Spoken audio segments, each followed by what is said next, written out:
माँ के पेट में पलना शुरू होता है, वो औरतों का सुकून खत्म हो जाता है, उनका चैन खत्म हो जाता है, उनका इत्मीनान खत्म हो जाता है। अल्लाह अकबर मेरे भाई, औरतें इतने दर्द का एहसास करती है कि वो दर्द अगर किसी पत्थर पर रख दिया जाए तो पत्थर टुकड़ा टुकड़ा हो जाएगा।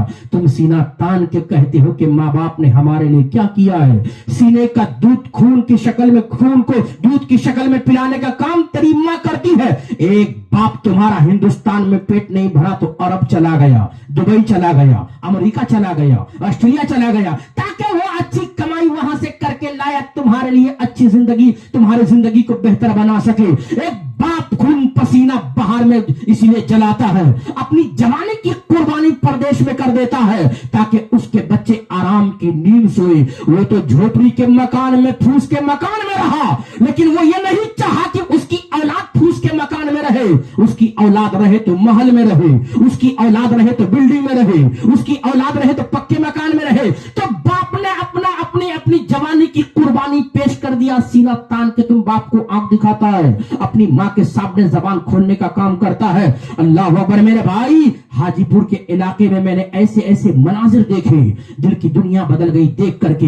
एक जगह प्रोग्राम से जा रहे थे, रात के 11 बजे रास्ता हम लोग भूल गए, तो एक बहुत बड़ी बिल्डिंग के पास हम लोग खड़े हुए रास्ता पूछने के लिए। इमाम साहब थे वहां के मेरे साथ। मैंने कहा हजरत, रास्ता हम लोग भूल गए हैं, इस बड़ी बिल्डिंग में किसी को आवाज देते रास्ता बता देगा। लेकिन जब बड़ी बिल्डिंग के पास हम लोग गए तो क्या देखते हैं कि उसके दरवाजे पर एक झोपड़ी बनी है, एक झोपड़ी है। इस झोपड़ी में एक बूढ़ा बेचारा डंडा लेके बाहर निकला। कहा मौलवी साहब कहां जा रहे हो, रास्ता आप लोग भूल गए हैं। कहा जब बिल्डिंग को हमने देखा आंखें खुली की खुली रह गई, जब बूढ़े को देखा कि झोपड़ी पे रह रहा है। अल्लाह अकबर मेरे भाई, मैंने रास्ता बाद में पूछा, पहले ये पूछा चाचा जरा ये तो बताइए ये महल किसका है, ये बिल्डिंग किसकी है, ये घर किसका है। अल्लाह अकबर, दबी जबान में बूढ़ा कहने लगा ये महल मेरा ही है, ये घर मेरा ही है, ये बिल्डिंग मेरी ही है। मैंने चाचा फिर ये झोपड़ी पे आप रह रहे हैं। बातें फिर आगे नहीं हुई। पता ये चला मेरे भाई, एक बाप ने महल बनाया, बिल्डिंग बनाया, पक्का मकान बनाया। उस मकान में उसका बेटा, उसकी बहू, उसकी पोती, उसका पोता रह रहा है, और वो बूढ़ा बेचारा झोपड़ी में दरवाजे पर रहने पे मजबूर है। होना तो ये चाहिए था, जिस बाप ने मकान बनाया, बिल्डिंग बनाई, पक्का मकान बनाया, वो बाप उस महल में रहता और वो बेटा झोपड़ी में रहता। लेकिन उल्टा हो गया, जो बाप मकान बनाया, बिल्डिंग बनाया, पक्का मकान बनाया, और वो बाप झोपड़ी पे रहने पे मजबूर हो गया, और उस झोपड़ी में एक खिंडा, एक दगला ओढ़ के बूढ़ा रहने पे मजबूर है।